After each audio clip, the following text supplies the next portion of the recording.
আসসালামু আলাইকুম। আপনাদের মাঝে আজকে আরেকটি কেস শেয়ার করব।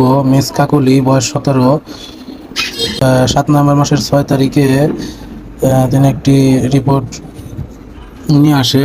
এই আলট্রাসোনোগ্রাফিতে ধরা পড়ে তার রাইট ওভারিতে 2.8 ইন্টু 2.0 সেন্টিমিটার আর লেফট ওভারিতে 7.6 ইন্টু 5.5 সেন্টিমিটার সিস্ট ধরা পড়ে।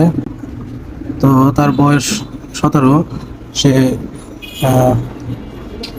কিন্তু কনসিভ করার জন্য চেষ্টা করছিলেন, কিন্তু এই সিস্টের কারণে কিন্তু তাদের কনসিভ হচ্ছিল না, যার কারণে আমার কাছে আসেন।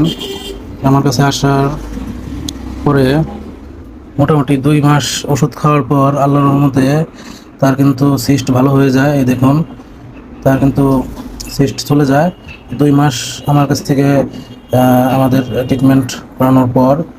তার কিন্তু আমাদের ট্রিটমেন্ট করার পরে কিন্তু এই আবার পরীক্ষা নিরীক্ষা করে দেখে যে তার সিস্ট নেই আল্লাহর রহমতে। এখন কিন্তু তাদের কনসিভও হয়েছে।